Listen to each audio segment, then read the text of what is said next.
인사하겠습니다. 마라나타. 평안하셨나요?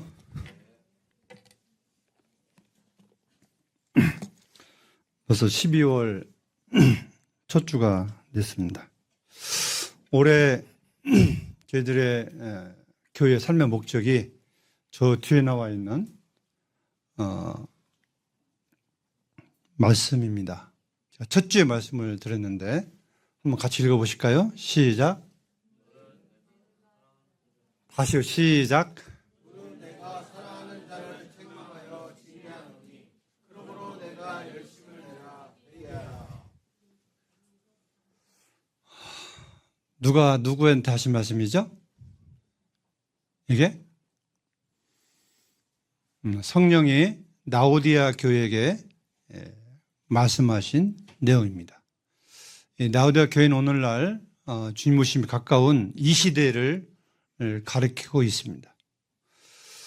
그래서 저 말씀은 구원받은 성도들에게, 교회에게 귀 있는 자는 들을지어다, 성령이 말씀하시면 들을지어다 말씀하시면서 미지근한 삶을 책망한다고 말씀하시면서 적극적으로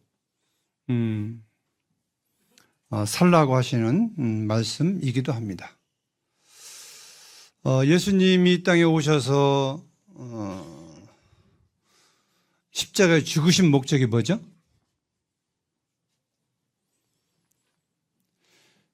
부활하신 목적이 뭐죠? 내가 너무나 기본적인 거 물어보나요? 예수님이 십자가에 죽으셔서 이 땅에 오신 목적, 죽으신 목적, 부활하신 목적이 뭡니까? 잘 아시면서도 막상 질문하니까 대답 잘 안 나오시죠? 뭡니까? 목적이면 목적이. 그 목적은요,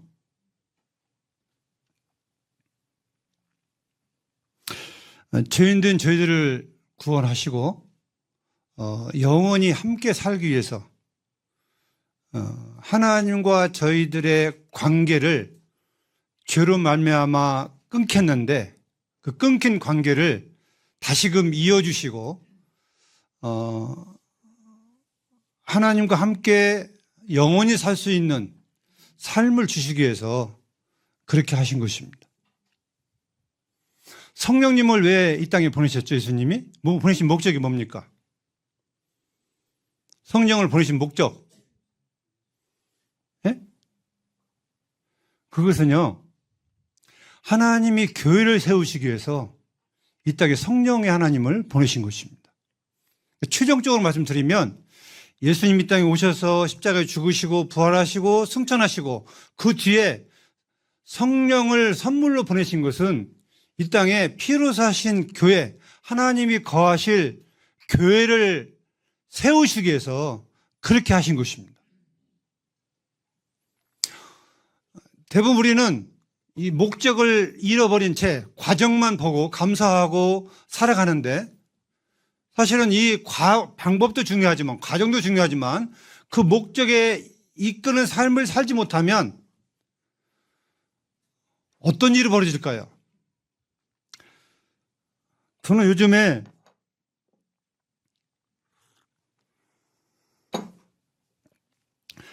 왜 이렇게 미지근한 삶을 살까? 성도들의 삶의 목적이 뭐예요? 사실 교회라는 말은 누가 교회죠? 구원받은 내가 교회예요. 그렇죠? 맞아요, 안 맞아요? 구원받은 내가 교회입니다. 이건 개인적인 교회예요, 교회. 내 안에 성령이 계시기 때문에. 그 다음에 또 뭐가 교회죠? 구원받은 성도들이 모이는 이 모임을 교회라고 생각합니다. 교회들. 복수죠, 복수. 교회는 단수가 될 수 있고 복수가 될 수 있는 거예요. 구원받은 나가 교회가 될 수 있고 우리 구원받은 모든 식구들이 교회라고 하는 것입니다. 그래서 통틀어서 완주 봉동교회란 말은 구원받은 성도들이 모이는 집합체, 성령이 함께 하시는 집합체, 모임 무리를 가리켜서 교회라고 하는 것입니다. 그럼 우리가 구원받은 목적이 뭐냐? 하나님이 우리를 구원하신 목적이 뭐냐? 목적이 뭡니까? 바로 교회예요, 교회. 교회를 세우기 위해서 하나님 우리를 택하여 불러주신 것입니다.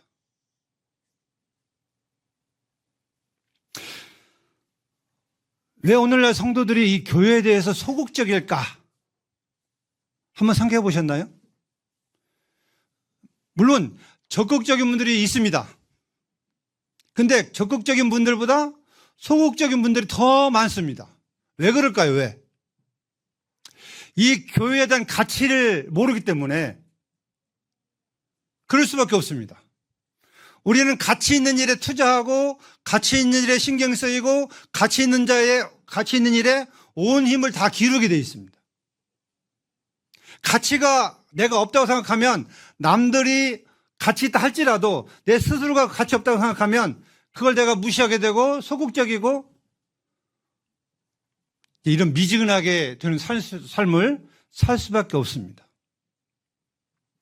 사도 바울은 교회를 위해서 목숨을 던졌습니다. 복음을 위해서, 교회를 위해서 온 생을 다 드렸습니다. 그가 그 삶을 들은 이유가 뭘까요?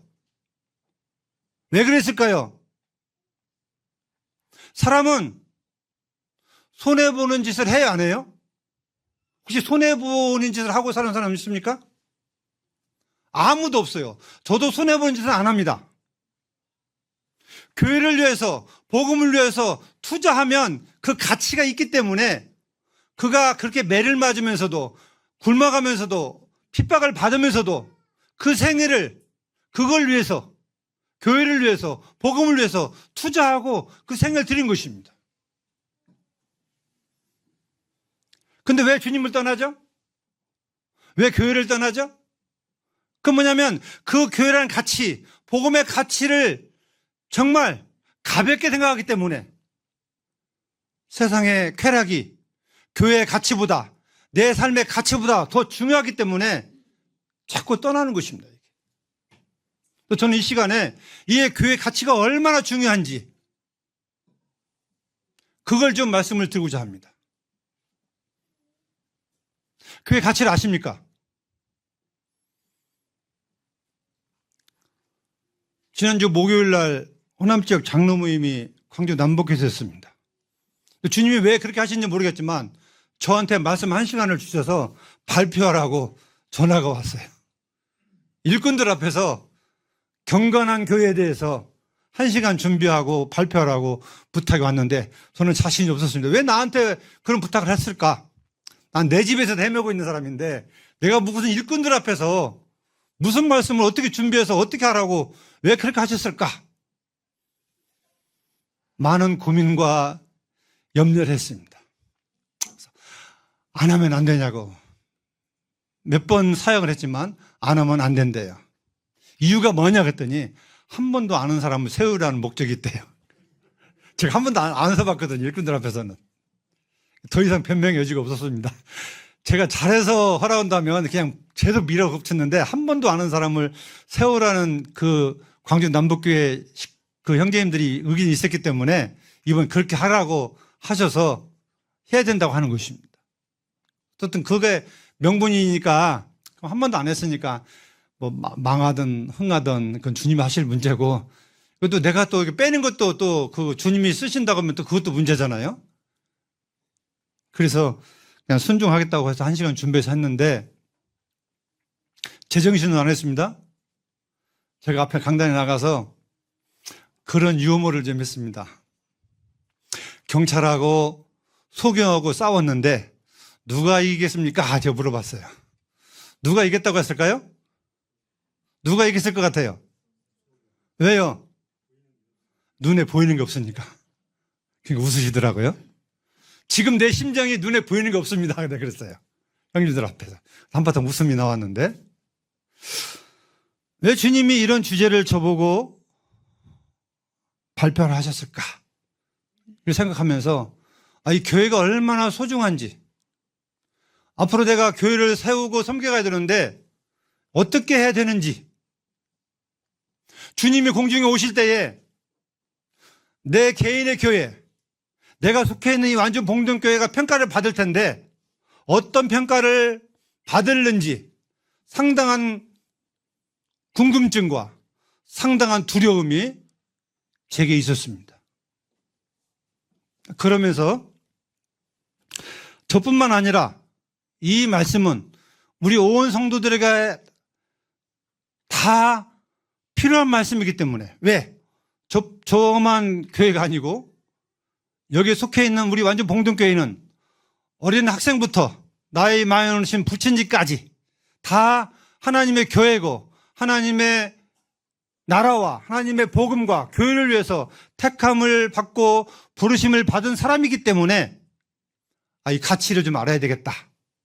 너무나 가치를 모르니까 매사에 교회 일에 소극적이고 적적이지 못하고 정말 힘을 다해서 공부를 하던 취업을 하던 가정 살림을 하던 모든 목적이 하나님의 교회를 세우는 데 목적을 두고 살아가야 되는데, 그게 성도의 합당한 삶인데, 교회에 합당한 삶인데 나는 과연 그렇게 하고 있는가 하는 것입니다. 내가 이 땅에 남아있는 목적이 뭐냐? 주님이 나를 이 땅에 남겨두신 목적이 뭐냐 하는 것입니다. 그것은 하나님의 몸된 교회를 위해서, 하나님의 영광을 위해서, 내 자신을 하나님이 쓰시기 위해서 지금 남겨두시는 것인데, 내가 지금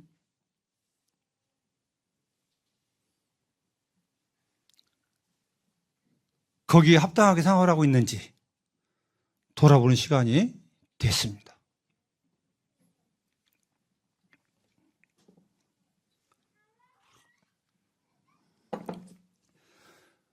하나님이신 예수님 이 땅에 오셨는데, 그분의 오심의 계획 속에는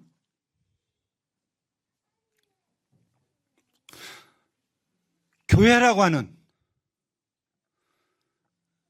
그러한 계획이 하나님과 아들 되신 예수님에게 있었다고 하는 것입니다. 이것이 언제부터 계획된 것일까요? 언제부터요? 창세기 3장에 보시면 아담과 하와가 범죄한 이후로 하나님이 그들에게 책망하시고 벌을 주시는데, 그 말씀 중에 어떤 말씀이냐면 너로 여자와 후손이 원수가 되게 하겠다, 이런 말씀이 있어요. 바로 여자의 후손이 예수님을 가리키고 있습니다. 그러니까 이 교회는 이미 한 6,000년 전부터 하나님의 계획 속에 있었다고 하는 것입니다. 구약 4,000년이 지나고 이 구약 4,000년 그 기간 안에도 하나님의 교회의 모형이 이 구약의 그림자로 말씀해 주시는 모습들이 많이 나와 있습니다.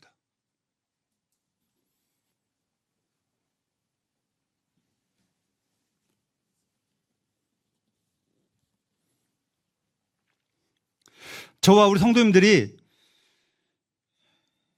이 교회를 한다면 아마 확 바뀔 것이다 생각이 듭니다. 아직 구원받은 지 얼마 안 되는 분들은 잘 이해가 안 됩니다. 그러나 구원받은 지 10년이 지나면 이 교회라는 것이 무엇인가를 알아야 되고 깨달아야 되고, 왜냐하면 성장했기 때문에, 성장하지 못하면 모를 수도 있습니다. 이제 갓나이가 뭘 알겠어요. 어린아이가 태어나서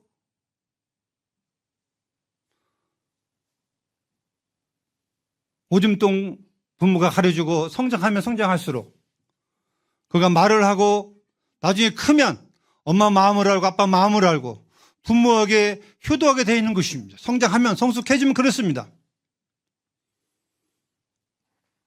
성숙하지 못하면 여전히 어린 나이로 살 수밖에 없습니다. 이 아이가 성숙하면 부모에게 효도하고 순종하는데, 성숙하지 못하면 여전히 어린아이 같이 살 수밖에 없다고 하는 것입니다.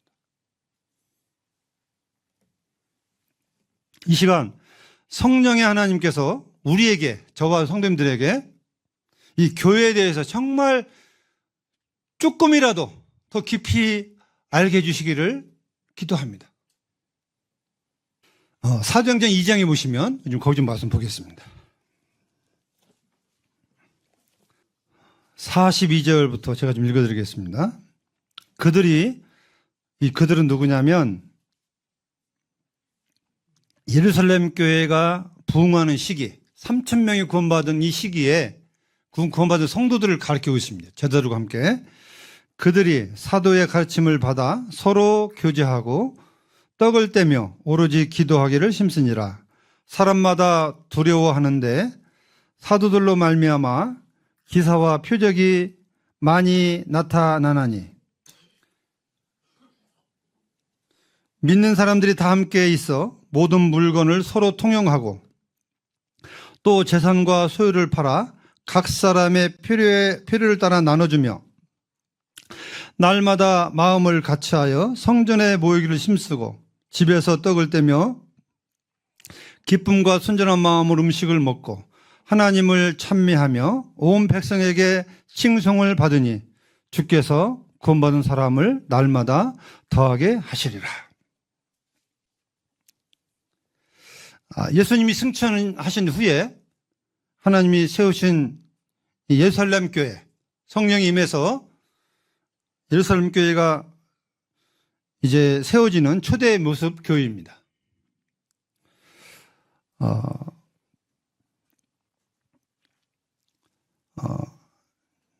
이 예루살렘 교회가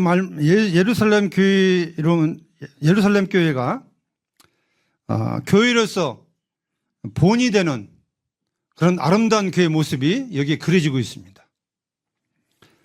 42절에는 말씀을 가르치고 서로 교제하고 떡을 떼며 오로지 기도하는 데 힘쓰기를 원했던 삶을 살았습니다. 이게 힘쓰다는 말은 그냥 자원에서 막 즐거움으로 모이는 게 아니라 잘 안 되는데 힘을 쓰는 것입니다. 이게 중요한 일이기 때문에 안 하면 안 되기 때문에 그 가치가 있기 때문에 힘을 써서라도 그와 같은 삶을 살았다고 하는 것입니다. 그 다음에 두 번째로는 교제입니다. 믿는 사람들이 다 함께 있어 모든 물건을 서로 통용하고 또 재산과 소유를 팔아 각 사람의 필요를 따라 나눠주며 이렇게 말씀합니다. 이 당시에 3,000명이 구원받을 때에 이 예루살렘의 지역에 있는 성도들만 아닙니다. 먼 타 지역에서도 많이 왔다는 그러한 이야기가 들려지고 있습니다. 그들이 구원받은 이후에 얼마나 좋았으면, 얼마나 감사했으면 그들이 같이 날마다 기도하면서 찬양하고 교제하면서 특히 재산을 팔아서 공용으로 쓰는 이런 삶을 살았다고 성경은 기도하고 있습니다. 그 다음에 날마다 마음을 같이하여 성전에 모이기를 힘썼다고 말씀하고 있고 집에서 떡을 떼며 기쁨과 순전한 마음으로 음식을 먹었다고 말씀을 하셨습니다. 이 초대교회의 아름다운 모습, 그런 모습이 되어지기를 바랍니다. 교회라는 것은 하나님께서 죄인들을 택하여 불러주셔서 성령을 주심으로 성령께서 함께 하시는 바로 불러낸 무리를 가리켜서 교회라고 말씀하고 있습니다. 내 한 사람이 구원받기까지 거저된 것이 아무것도 없습니다. 정말 내가 구원받기까지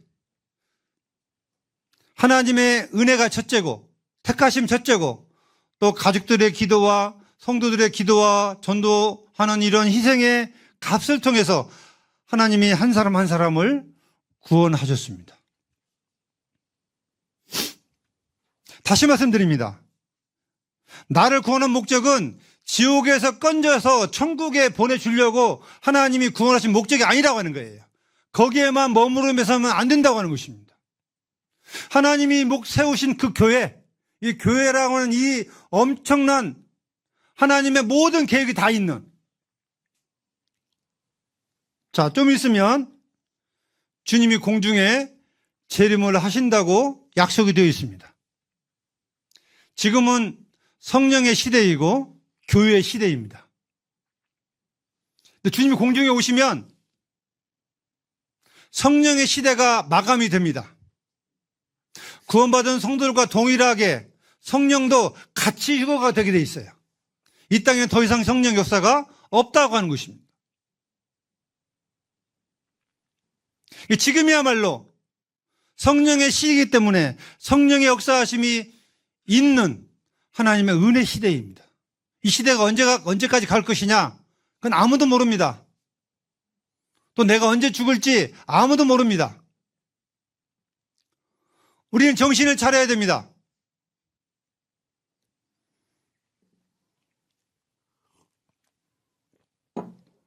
하나님 나를 구원하신 목적이 뭐라고 했습니까?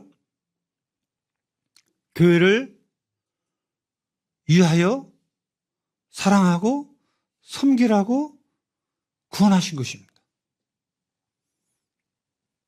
여기에 미치지 못하면 이건 고장난 성도입니다. 뭔지 아시겠죠? 내 삶의 목적에 살지 못하면 이건 병들은 거예요. 고장난 겁니다.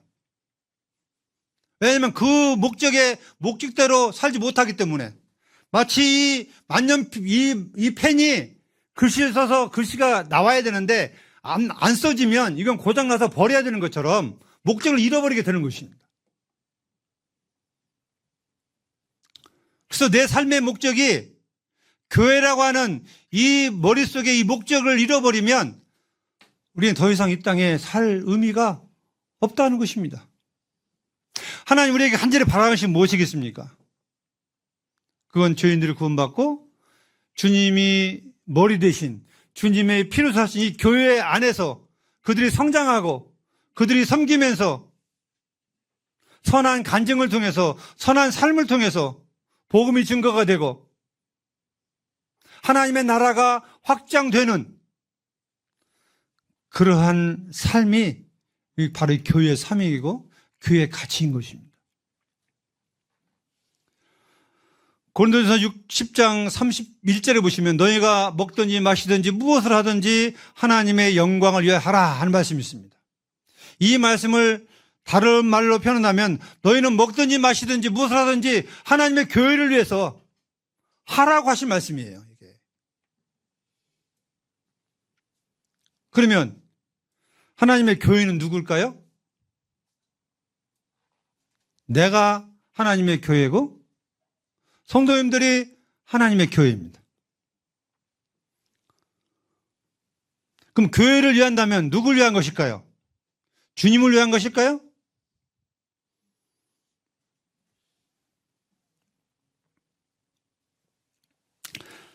고린도전서 12장을 좀 말씀 보겠습니다.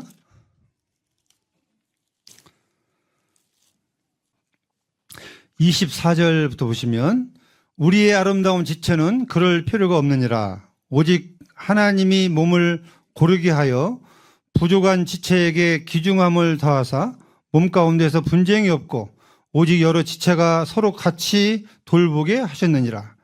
만일 한 지체가 고통을 받으면 모든 지체가 함께 고통을 받고 한 지체가 영광을 얻으면 모든 지체가 함께 즐거워하느니라. 너희는 그리스도의 몸이요 지체의 각 부분이라. 27절까지 말씀을 읽어드렸습니다. 교회는 우리 몸과 같다고 하나님 말씀에 기록하고 있습니다.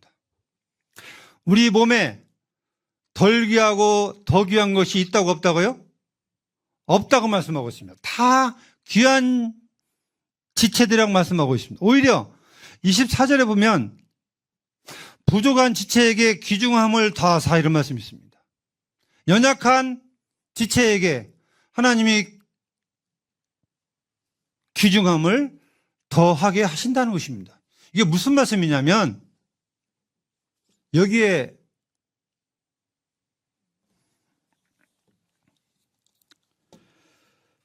갖다 붙여도 맞을지 모르겠지만 한 집안에 자녀가 5명이 있습니다.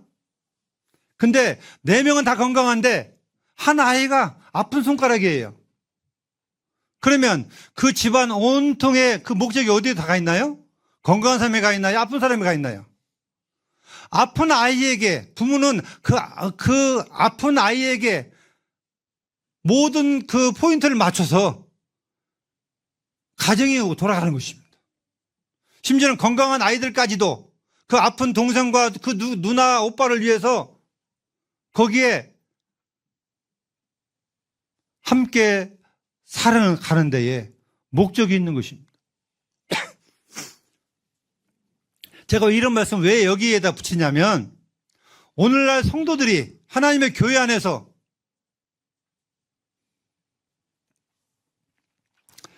분쟁이 없어야 되는데 분쟁이 있습니다. 서로 다툰다는 거예요. 서로 판단한다고 하십니다. 손이 발 보고 너 왜 발처럼 생겼냐? 발이 손 보고 너 왜 손처럼 생겼냐? 이게 지체가 지체를 이렇게 판단하고 못생겼다고 하고 무능하다고 잃어버리면 그 몸이 어떻게 되겠어요? 정상적입니까? 아닌 것입니다. 교회라고 하는 것은 그 가치가 한 사람이 톡 튀어나가지고 잘하면 그 가치가 높아지는 게 아닙니다. 제가 발표 시간에도 그런 말씀을 들었는데 이 교회라는 그 가치는 마치 이 포도송이, 잘 익은 포도송이가 어떤 포도송이가 가치가 있어요. 알이 똑같은 굵기로 꽉 차야만 그 포도송이의 가치가 있는 것입니다. 어떤 날은 막 주먹만 하고 어떤 날은 막 콩알만 하면 그 포도송의 가치가 있나요? 가치가 없습니다. 우리 사람도 가치가 없다고 보는 거예요. 골고루 다 잘 돼야 이 포도송이의 가치가 있는 것처럼 교회도 다 골고루 잘 돼야만 하나님 보시기에 가치가 있는 교회가 되는 것입니다. 그래서 교회는 이게 은사라고 말씀하고 있는데 은사에 따라서 섬겨야만 가치가 있는 것입니다. 여기 12장 은사에 대해 나와요. 어떤 사람에게는 교사, 또 병 고치는 것, 또 방언하는 것, 다스리는 것, 여러 은사가 나오는데 하나님이 나에게 주신 은사가 뭔지 저는 이것이 굉장히 중요하다고 봅니다.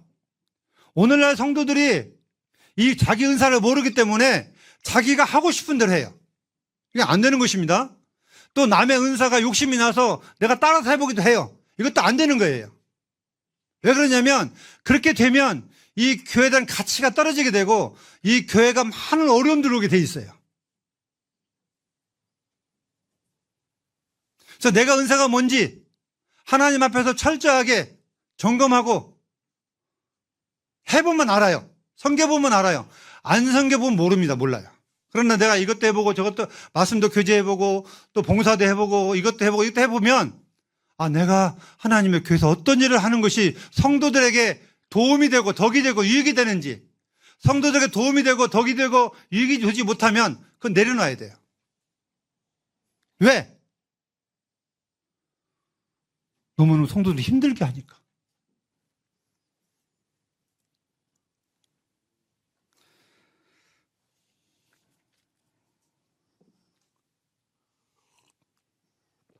저희 몸에는 없을 줄 믿습니다만은 제가 신앙생활 한 40년 이상 한 귀로 듣는 과정에서 성도님들 좀 낮에 있다 제가 점심 매찬을 먹는데 맛 없는 음식 먹어요, 안 먹어요? 내 입에 맞는 음식을 먹죠. 내가 싫어하는 음식 먹어요, 안 먹어요? 거의 안 먹습니다. 또 내가 좋아하는 음식도 맛이 없으면 안 먹어요. 저는 음식을 제 입에 안 맞으면 안 먹습니다. 제 입에 맞춰서 먹어요. 그게 다시다예요. 뭔지 아시겠죠? 제 입에 안 맞으면 입이 들어가질 않아요. 먹어도 소화가 안 돼요. 그러나 제가 이제 그래서 저희 집 상에는 다시다 통이 있어요. 저만 넣어서 먹어요, 저만. 이게 음식도 저희 집사람 싱겁게 하고 또 간도 잘 안 맞춥니다. 제가 알아서 맞춰 먹기 때문에. 이 맛이 없으면 음식 먹는 것처럼 고통이 없어요. 그래요, 안 그래요? 예? 배고프면 맛있겠지만, 쓴 것도 달겠지만, 그러나 평상시적으로 맛이 없는 음식은 참 먹기 힘듭니다. 마치 맛있는 음식을 넣고 이가 아파서 못 먹는 경우가 있어요. 이가 아파서 하는데 참 맛있는 고기를 넣고 씹으면 뭐가요? 아파요, 안 아파요? 아프니까 그걸 못 먹는 것입니다. 이게 아파서 못 먹는 경우도 있고 맛이 없어서 못 먹는 경우도 있어요. 근데 음식은 배고프면 맛있어요, 안 맛있어요? 다 맛있어요. 성경에는 쓴 것도 달다고 했어요. 쓴 걸 먹어도 달아요. 그래서 옛날에 배고플 때는요, 지금은 잘 안 치면 보리쌀을 삶아가지고 한번 놨다가 다시 밥을 해 먹거든요. 보리쌀 삶아가지고 장독에 놓으면 그 보리쌀을 훔쳐 주먹으로 주먹을 때가 있었어요. 꺼끌꺼끌한 그 보리쌀을. 배고프니까. 근데 하나님의 말씀은 교회 섬기는 이 은사 부르는요, 그렇지도 못합니다. 저도 이제 앞에서 말씀을 전하지만 정말 제가 전하는 말씀이 성도들에게 유익이 되는지 안 되는지. 애찬 때는 밥을 드시면 잘 먹었습니다. 맛있게 먹었습니다. 고백하는데 말씀을 듣고 나서는 한마디도 제가 들을 적이 별로 없어요. 좋았다는 말을 듣나 뭐 이런 것도 아무 그런 말을 듣게 사는 건 아니지만 거의 안 하시잖아요. 그죠? 저도 잘 안 하거든요. 그러니까 성도에게 유익이 되는 건지 내가 정말 말씀 전하는 은사가 있는 건지 지금 모르는 채 40몇 년을 해오고 있습니다. 저도 잘 몰라요. 내려놓고 싶은데 환경이 안 되니까 지금 붙들고 있는 것입니다. 우리 모임에서도 말씀을 잘 전한 분들이 일어난다면 정말 저는 내려놓고 싶어요. 왜냐하면 앞에서 말씀을 전하는 것은 잘 전해야 본전이에요. 잘못 전하면 저 위에다 책망받습니다. 왜 내가 그렇게 안 했는데 그렇게 잘했냐고 책망받습니다. 성도들이 섬기는 데 있어서 말씀 빼놓고는 다 섬기는 데 이익이에요. 남는 장사예요. 근데 말씀만큼은 하나님의 뜻을 온전하게 전달해야 되고 바로 가르쳐 줘야 되고 또 잘못 가르쳤으면 바로 그걸 반복해서 내가 잘못 가르쳤습니다. 잘못 배웠습니다. 이걸 다시 얘기해 줘야 되고 막 이런 게 좀 복잡해요. 그래서 말씀을 올라올 때마다 두려움이 있습니다. 항상 그렇습니다. 그래서 우리는 교회 가치에 있어서 내 마음대로 섬기는 것이 아니라 정말 하나님의 뜻인지 아닌지 이걸 잘 분별해서 우리가 각자 위치에서 교회를 섬겨야 될 것입니다.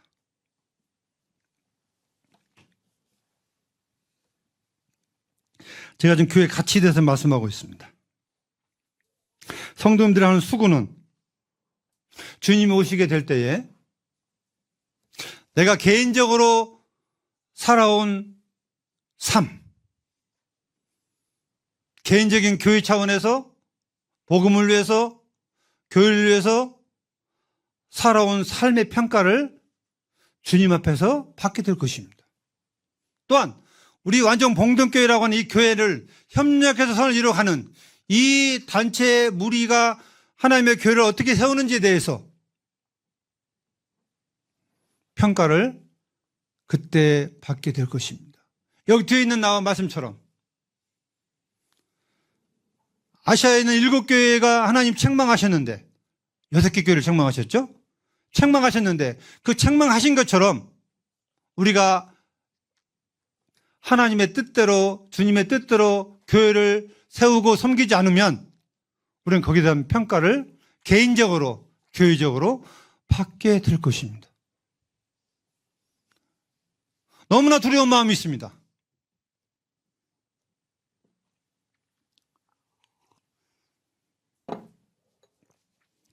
하나님의 교회 사업이 그만큼 중요하고 그만큼 가치 있다면 우리는 날마다 기도하면서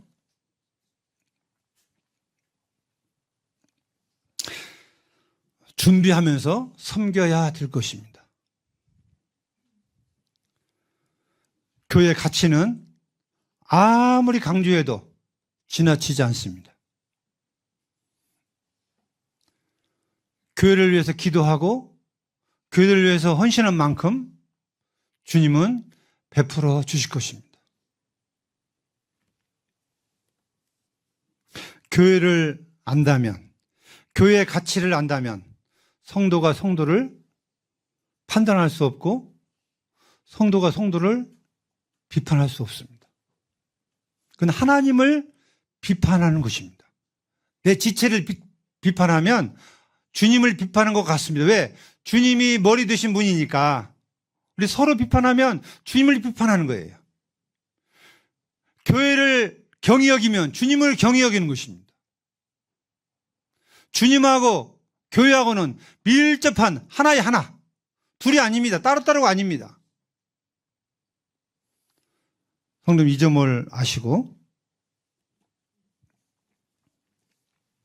하나님이 말씀하신 교회에 대해서 더 신중하게 생각하시고 이 미지근한 삶이 아니라 정말 교회 일이라면 발벗고 나서는 좀 잘하고 계시지만 더욱더 발벗고 나서는 내 생각 아니라 주님의 뜻이 어디에 있는지 잘 분별하시면서 섬겨 가시는 성도님들이 되기를 바랍니다. 이 말씀 한 구절 좀 보고 오늘 마치도록 하겠습니다. 마태복음 7장 21절 보시면 나더러 주여자한 자마다 다 천국에 들어갈 것이 아니요 다만 하늘에 계신 내 아버지 뜻대로 행하는 자라 들어가리라. 그 다음 24절 보시면 그러므로 누구든지 나의 이 말을 듣고 행하는 자는 그 집을 반석 위에 지은 지혜로운 사람 같으리니 비가 내리고 창수가 나고 바람이 불어 그 집에 부딪히되 무너지지 아니하나니 이는 주추를 반석 위에 놓은 까닭이요 나의 이 말을 듣고 행치 아니하는 자는 그 집을 모르 위에 지은 어떤 어리석은 사람 같으리니 비가 내리고 창수가 나고 바람이 불어 그 집에 부딪힘에 무너져 그 무너짐이 심하니라. 하나님의 교회는 너무나 가치 있는 교회이기 때문에 반드시 반석 위에 예수님 반석이죠. 주님의 뜻대로 하나님의 뜻대로 세워져야만 그 공든 탑이 무너지지 않고 없어지지 않고 그대로 남게 되는 것입니다. 이제 끝나면서 좀 찬송 한 장을 드리기를 원합니다. 유평교회 이제 연평한 이제님이 지으신 작사 작곡인데 아시죠? 교회라고 하는 찬송이 있습니다. 한번 좀 잠깐 틀어보실까요? 우리 이 찬송을 한번 같이 부르면서 하나님의 교회에 대한 마음을 갖게 되기를 원합니다. 보러 한번 올려보세요.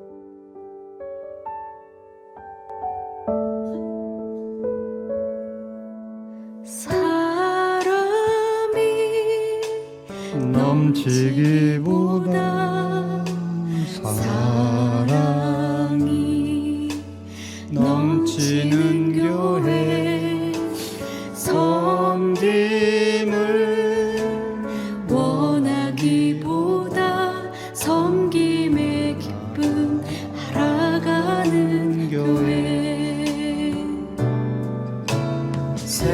세상이 주목하기보다 주님이 주목하는 교회 화려한 겉모습보다 중심이 주를 향한 교회 주님이 피로 사신 아름다운 교회 서로 사랑함으로 하나 되는 교회 주님이 머리 되신 거룩한 교회 우리 함께 만들어 가요. 내 작은 생각보다도 하나 됨에 소중함 아는 교회 세상에 알려지기보다 서로가 서로를 깊이 아는 교회 주님이 피로 사신 아름다운 교회 서로 사랑함으로 하나 되는